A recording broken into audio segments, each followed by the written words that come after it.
नमस्कार दोस्तों, स्वागत है आपका स्टडी फॉर सिविल सर्विसेज में। इस वीडियो में हम लोग एक बहुत इंपॉर्टेंट मेंस का टॉपिक देखेंगे, सिटीजन चार्टर यानी कि नागरिक अधिकार पत्र। अच्छा, ये जितनी भी चीजें हैं इसके फैक्टर्स क्या क्या होते हैं, होता क्या है सिटीजन चार्टर, प्रिंसिपल क्या क्या होते हैं, इसमें कमियां क्या क्या हैं, मतलब मेंस के पॉइंट ऑफ व्यू से पूरी एनालिसिस करेंगे यूपी पीसीएस और यूपीएससी के लिए। ठीक है, इसमें देखिए ये जो मैंने डायग्राम बनाया है पूरा फ्लो चार्ट है ये, इसमें हिंदी इंग्लिश में पूरा लिखा हुआ है। मैं पहले आपको समझा देता हूं कि क्या है, आप अगर चाहें तो इसकी पिक ले सकते हैं। ये कंप्लीट कॉम्प्रिहेंसिव एनालिसिस है। देखिए, सरकार जो होती है, अगर इंडिया में आप देखें तो डेमोक्रेसी है, ठीक है।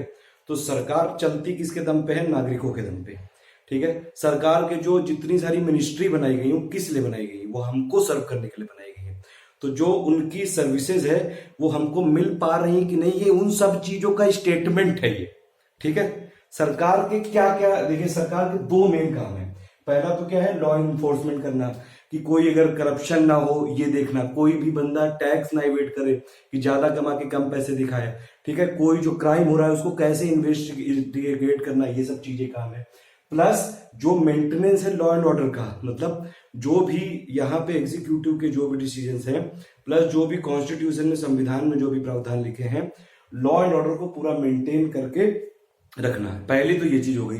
दूसरा क्या है? सर्विसेज। सर्विसेज क्या है? मतलब आपको मान लीजिए बर्थ सर्टिफिकेट चाहिए, आपको कोई रजिस्ट्रेशन करवाना है, ड्राइविंग लाइसेंस चाहिए, पासपोर्ट चाहिए, कुछ और सर्विसेज चाहिए, इनकम टैक्स लिया है आपने, इनकम टैक्स रिफंड चाहिए, आईटीआर भरना है आपको, तो ये सब क्या है? सर्विसेज हैं।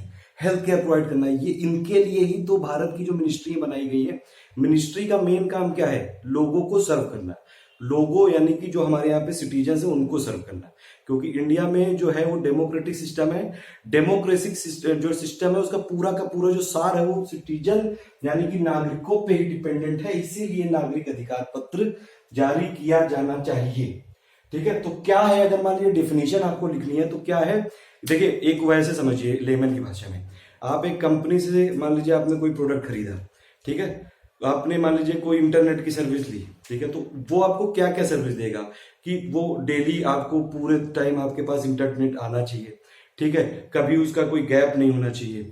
मंथली में जो भी आपकी कंजम्पशन लिमिट है वो आपको मिलनी चाहिए पूरी की पूरी। तो ये जो सब सर्विसेज हैं, ठीक है, मान लीजिए आप कहीं उड़ रहे हैं, ठीक है, मतलब आप कहीं फ्लाइट में बैठ रहे हैं, तो आपको जो है टाइमली वो वहां पे पहुंचा दे। टाइम बाउंड मेरा बहुत इंपॉर्टेंट चीज है। ये नहीं कि अगर आप मान लीजिए आपने फ्लाइट की है, 1 घंटे में फ्लाइट पहुंचनी है लेकिन 6 घंटे डिले हो गई, तो फायदा ही क्या हुआ? फिर तो रेल से चला जाएगा ना आदमी। तो टाइम बाउंड जो है सर्विस देनी चाहिए। प्लस क्या क्या सुविधाएं, मान लीजिए आपने जो भी टिकट खरीदी है उसमें आपको जो खाने का है वो भी उसमें मिलेगा, तो वो आपको मिलना चाहिए, वो भी सही मिलना चाहिए, क्वालिटी उसकी सही होनी चाहिए, स्टैंडर्ड सही होना चाहिए, जो आपने पैसे दिए आपकी वैल्यू होनी चाहिए, ये सब चीजें होती हैं। तो यही जब सरकार जो सर्विसेज देती है उसके लिए जो घोषणा पत्र होता है, उसके लिए जो अधिकार पत्र होता है, जो हमारा नागरिकों का अधिकार है, वो है नागरिक अधिकार पत्र। ठीक है, तो ये क्या करता है? जनता और सरकार के बीच में विश्वास को बनाता है। क्योंकि अगर सरकार हमको अच्छी सुविधाएं देगी, अगर सरकार मान लीजिए आपको पासपोर्ट बनवाना है, ठीक है, पहले क्या होता था कि आपको महीनों लग जाते थे। फिर क्या प्रोविजन आया कि भैया ऐसा है कि ऑनलाइन आप अप्लाई कर दो और आप जो है अपने घर पे ही बैठ के करवा लो। फिर उसमें क्या था कि पहले जो पुलिस वाले लोग आते थे उनको कुछ पैसे वैसे देने पड़ते थे, फिर बोला गया नहीं नहीं आप ऑनलाइन फीस जमा करो। तो ये क्या है? नागरिकों की सुविधाएं बढ़ रही हैं। अब उनको वहां जाना नहीं पड़ेगा, उनको लाइन नहीं लगानी पड़ेगी, उनको रिश्वत नहीं खिलानी पड़ेगी। तो जो ये वाली है ना, ये है सर्विसेज। यही अब जो पासपोर्ट ऑफिस जो है, जो मान लीजिए पासपोर्ट जो ऑफिस बनाता है, वो जो सुविधाएं दे रहा है सिटीजन को, यही है सिटीजन चार्टर में ये सब चीजें होनी चाहिए। तो प्रशासन की जो है जवाबदेही और पारदर्शिता, ठीक है, जवाबदेही का क्या मतलब हो गया? अकाउंटेबिलिटी। आपको जो प्रशासन के अधिकारी हैं, जो एग्जीक्यूटिव हैं, वो सैलरी कहां से आ रही है? उनकी हमारे टैक्स के पैसे से। ये क्यों मिलनी चाहिए सर्विसेज? देखिए, जो मिनिस्ट्री है वो बनाई किस लिए गई है, वो चलती कैसे है? हमारे टैक्स के पैसे से चलती है। तो ये हमारा अधिकार है कि हमको हमारा जो टैक्स पेयर का जो मनी है उसकी हमको सुविधाएं भी मिलनी चाहिए। इसीलिए तो जो प्रशासन की जवाबदेही है प्लस पारदर्शिता सुनिश्चित करने के लिए जो डॉक्यूमेंट बनाया जाता है, ताकि उपभोक्ता, यहाँ पे कौन है? सिटीजन है, नागरिक है, उनको सही सब चीजें मिले। ये है आपका सिटीजन चार्टर। ठीक है, जनता और सरकार के बीच में ये विश्वास को बढ़ाता है। अगर सरकार अच्छी सुविधाएं देगी तो जनता के बीच में और अच्छा विश्वास बनेगा और ज्यादा ट्रस्ट बनेगा। और देखिए गुड गवर्नेंस की अगर आप बात करें तो गुड गवर्नेंस के 3 जो मेन बहुत इंपॉर्टेंट पिलर है। पहला है ट्रांसपेरेंसी, कि आप जो भी चीजें दे रहे हैं आपको ट्रांसपेरेंट होना चाहिए, लोगों को बताना चाहिए कि कौन कौन सी पॉलिसी ला रहे हैं, क्यों ला रहे हैं। अकाउंटेबिलिटी होनी चाहिए आपके, कि आपने कोई चीज अगर मान लीजिए नहीं दे पाए तो क्यों नहीं दे पाए भैया, क्यों आप सैलरी किस बात की ले रहे हो, ये सब चीजें। और प्लस सिटीजन से जो है फ्रेंडलीनेस होना चाहिए, कि अगर कोई नागरिक जाए तो वहां पे बाबू और अधिकारी जो है ना अपनी अधिकारी गिरी ना दिखाएं। वो क्योंकि हमारे पैसे से, हमारे टैक्स के पैसे से चलते हैं। उनको जो सैलरी है, तो मालिक कौन है, जनता है। वो क्या है, वो मालिक के नौकर है, इसीलिए सिविल सर्वेंट बोला जाता है।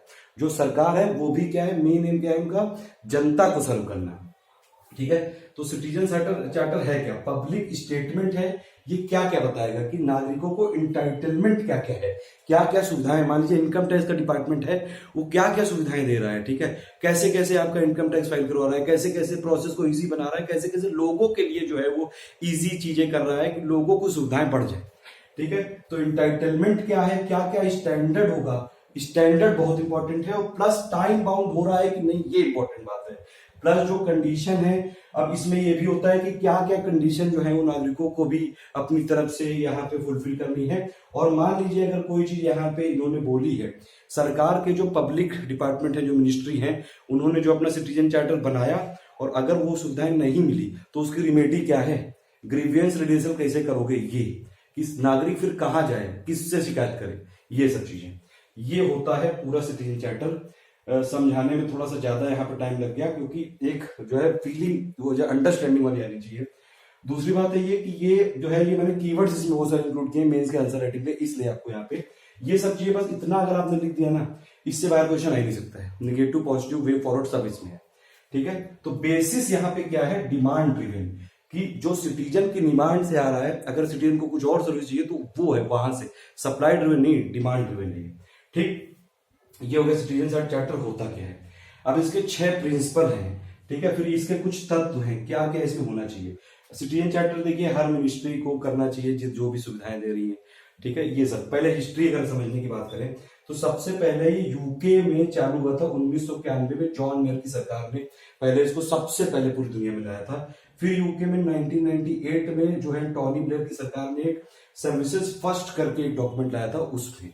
ठीक है, इंडिया में अगर आप बात करेंगे 1997 में, 1997 में राज्यों की कॉन्फ्रेंस हुई और उसमें जो प्रशासनिक सुधार और लोक शिकायत विभाग है, उन्होंने बोला कि सेवोत्तम मॉडल लाएंगे। क्योंकि इंडिया में आपको पता है कि कोई भी लॉ बना तो दिया जाता है लेकिन उसको इंप्लीमेंट करना बड़ी दिक्कत है। सेवोत्तम मॉडल हम लोग वीडियो के एंड में डिस्कस करेंगे। ठीक है, ये सब चीजों की शुरुआत हुई। तो पहले क्या हुआ, पहले 10 विभागों में लाया गया, फिर ये 62 मिनिस्ट्री में लाया गया। और फिर इंडिया में एक बात और है, 2011 में एक बिल लाने की कोशिश की गई कि जो सिटीजन्स हैं उनको टाइम बाउंड बहुत बड़ा शब्द है यहाँ पे। ये नहीं कि आपको मान लीजिए अगर रिटर्न मिलना है 3 महीने में मिलना है, आपको 3 साल बाद मिल रहा है वहां पे, तो फिर तो फायदा ही क्या हुआ। ठीक है, उसका इन्फ्लेशन बढ़ गया, उस मनी की वैल्यू भी तो खत्म हो गई उसमें।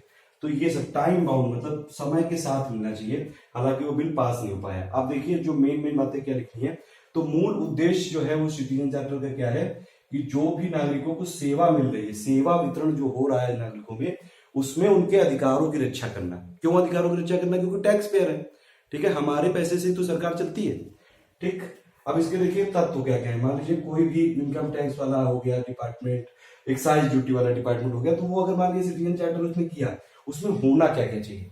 पहला होना चाहिए vision statement, vision VISION। Vision statement का मतलब है कि फाइनल ऑब्जेक्टिव क्या है। ठीक है, फाइनल ऑब्जेक्टिव जो ब्रॉड ऑब्जेक्टिव क्या है, कि उस संस्था का ब्रॉड ऑब्जेक्टिव क्या है ये। ठीक है, ये जो बनता है बहुत ज्यादा कंसल्टेशन से बनता है सिविल सोसाइटी के साथ। फिर दूसरा होना चाहिए मिशन स्टेटमेंट। ये जो ब्रॉड ऑब्जेक्टिव है इसको आप स्पेसिफाई करिए कि क्या क्या टारगेट है। ठीक है, मान लीजिए आपका जो इनकम टैक्स वाला है कि उनको ये जो विजन स्टेटमेंट है कि जो है सिटीजन जो है एकदम इजी वे मिलेगा उनको इनकम टैक्स फाइल करने का, प्लस जो है कॉम्प्लायंस की जो प्रोसेस है वो सही होगी। अब उसमें क्या क्या है कि कितना कितना मान लीजिए इनडायरेक्ट टैक्स लाना है, कितना ये लाना है, कैसे कैसे प्रोसेस फाइल होगी, ये सब चीजें जो एक एक मतलब आउटलाइन है। ठीक है, मान लीजिए इसको ऐसे समझ सकते हैं कि अगर एक कंपनी है, ठीक है, उसका विजन ये है कि वो मारुति कंपनी, मारुति क्या है, एक गाड़ी देगी, अच्छी गाड़ी देगी अपने कस्टमर को। ठीक है। अब उस कस्टमर के ये जो विजन स्टेटमेंट हो गया इसको टुकड़ों टुकड़ों में करें तो ये है कि ये हर साल कितने इंजन बनाएंगे, क्वालिटी सर्विस कैसी होगी, कस्टमर केयर के डिपार्टमेंट सही से काम कर रहा है कि नहीं, ये सब चीज।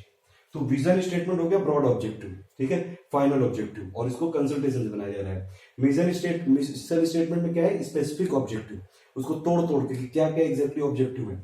फिर उसमें क्या क्या होना चाहिए कि जो भी आपकी मिनिस्ट्री है या फिर जो भी संचालित व्यापार है उसका क्या क्या की फंक्शन होंगे, उसमें क्या क्या वो फंक्शन करेगा, क्या उसको स्पेसिफाई करना है आपको, ठीक है। उसको जो है आइडेंटिफाई करना है कि कौन कौन सी सर्विसेज देगा ये, प्लस एक टाइम फ्रेम देना है कि आप इतने टाइम के अंदर ये चीज दोगे। आपने रिटर्न फाइल किया मान लीजिए तो उसका रिफंड आपको 1 महीने के अंदर आएगा, ठीक है, ये सब चीजें।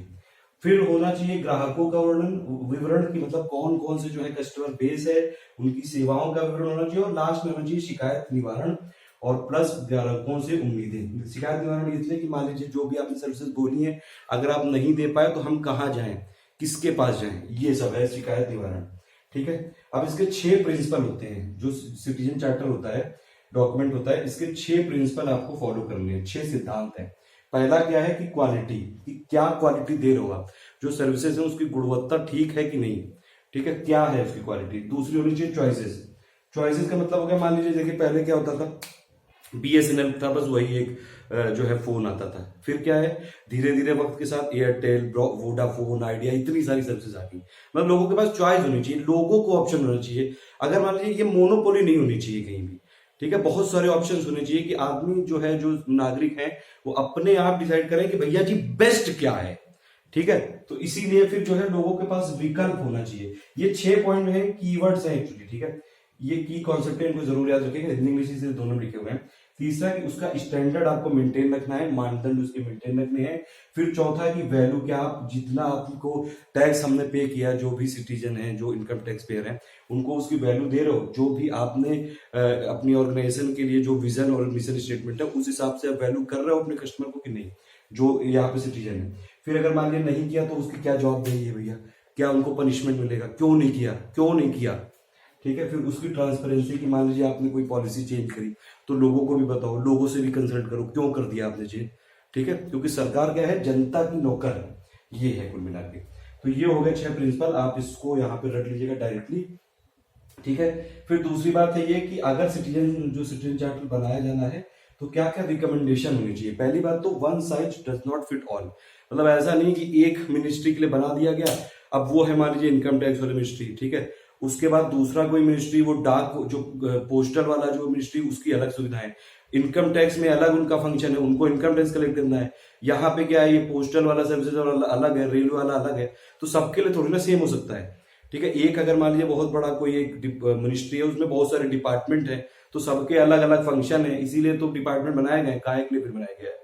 तो ये है कि जो है सब, ऐसा नहीं कि एक ही चीज करो, सबके लिए जो वहां पे स्पेसिफिक रिक्वायरमेंट्स हैं, जो वहां पे क्वालिटी देनी है, जो स्टैंडर्ड मेंटेन करना है, जो वैल्यू करना है अपने कस्टमर को, ठीक है। कस्टमर मतलब जो सिटीजन की, मतलब ऐसा नहीं कि अगर आदमी जाए, जो नागरिक है, सरकारी डिपार्टमेंट में जाए कि भैया ये नहीं हो रहा है, वो ऊपर से उसी पे चढ़ जाए कि यार तुम्हारी खुद गलती है, अपनी गलती ना माने कि नहीं ये क्यों नहीं हो रहा है, ठीक है। तो ये सब चीजें, ये वैल्यू करना सीखें, ये सब।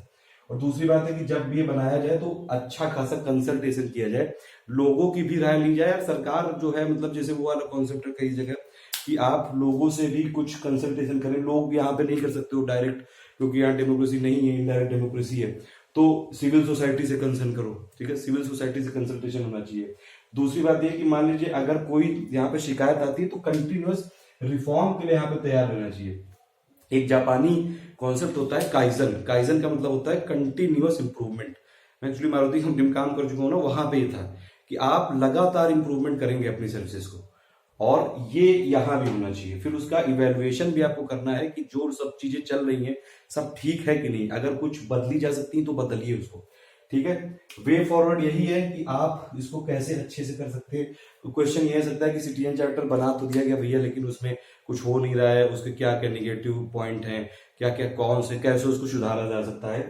तो आप देखिए, उससे पहले आप निगेटिव समझिए, निगेटिव है क्या क्या। पहली बात तो ये है कि इसकी पब्लिसिटी नहीं की जाती, लोगों को पता ही नहीं रहता है सिटीजन चार्टर होता क्या है, उनके अधिकार क्या है उनको पता ही नहीं है, ठीक है। तो इसकी पब्लिसिटी नहीं है, अवेयरनेस नहीं है लोगों में, ठीक है।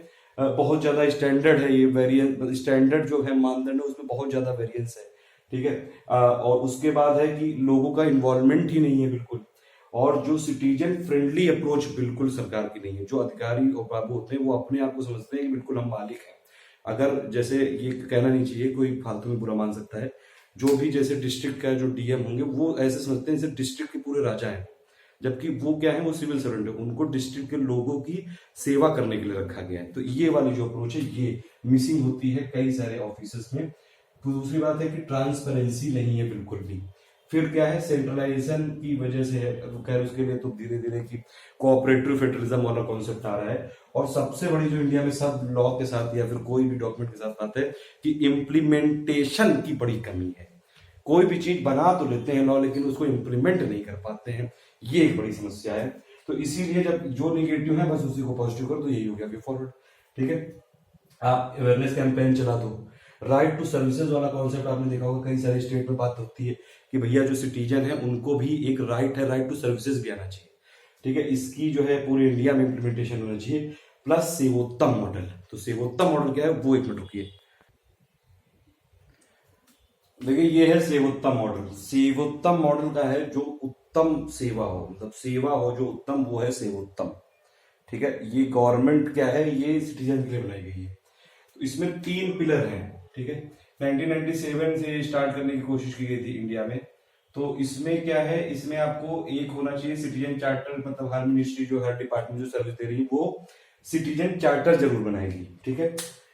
फिर उसके बाद है कि अब इसमें क्या क्या होगा कि इम्प्लीमेंटेशन कैसे करोगे, ठीक है, मॉनिटरिंग कैसे करोगे, रिव्यू कैसे करोगे, ये 3 चीजें, ये आप मतलब एग्जैक्टली डायग्राम वहां पे बना सकते हैं एग्जाम में, मेंस में। दूसरी बात है डिलीवरी कैपेसिटी। कैपेसिटी मतलब वहां पे आपके पास एम्प्लॉय इतने अवेयर है कि नहीं। अच्छा ये वाला एक पॉइंट भी छूट गया था, जो अगर निगेटिव पॉइंट में आप बात करेंगे कॉन्स में, तो ये भी एक बात है कि जो लोग हैं जो हमारे यहाँ, मतलब उतनी पहली बात तो कैपेसिटी नहीं लोगों की कि वो ये सब जो सेवाएं मिलने वाली है कई बार उसकी कमी पड़ जाती है, ठीक है। तो उसके लिए इंफ्रास्ट्रक्चर पे बल देना, एम्प्लॉय पे बल देना, उनकी ट्रेनिंग पे बल देना, उनकी अवेयरनेस पे बल देना, प्लस कस्टमर जो है उनके बेस को कैसे, अगर उनको नहीं मिल रही है तो कैसे नहीं मिल रही है, उनको कैसे ज्यादा से ज्यादा किया जाए, कैसे उनको इवॉल्व किया जाए, कैसे उनसे कंसल्ट किया जाए, सिविल सोसाइटी को कैसे यहाँ पे इन्वॉल्व किया जाए। तो सेवा डिलीवरी क्षमता को बढ़ाना दूसरा पिलर इसका सेवोत्तम मॉडल का ये है। तीसरा यह है कि अगर नहीं मिल रही तो लोक शिकायत समाधान प्रणाली, मतलब शिकायत निवारण कैसे होगा, ठीक है। रिसीव कैसे होगी, अगर मान लीजिए कोई किसी ने शिकायत की, कैसे रिसीव होगी, कैसे उसको रिड्रेस किया जाएगा, और आगे ना हो उसके लिए प्रिवेंट कैसे किया जाएगा। क्योंकि गुड गवर्नेंस के लिए क्या जरूरी है, ट्रांसपेरेंसी, अकाउंटेबिलिटी और कंज्यूमर या फिर सिटीजन या फिर कस्टमर फ्रेंडलीनेस, और यही सब आता है सिटीजन चार्टर में। मेरे हिसाब से जितना भी मेंस में लिखने वाला है या जो भी समझाने वाली चीजें हैं मैंने बता दी। फिर भी अगर कोई कमेंट हो तो जरूर बताइएगा। ऑल द बेस्ट, जय हिंद। मेंस के लिए काफी सारे टॉपिक हम लोग ऐसे देखेंगे। अच्छा ये गवर्नेंस वाला पार्ट है, ठीक है, जो पॉलिटी जीएस पेपर 2 है उसका गवर्नेंस के अंडर में आता है सिटीजन चार्टर, और इसके लिए जो है आपको क्वेश्चन हर बार आने की संभावना रहती है, यूपी पीसीएस में भी जरूर आ सकता है, ठीक है।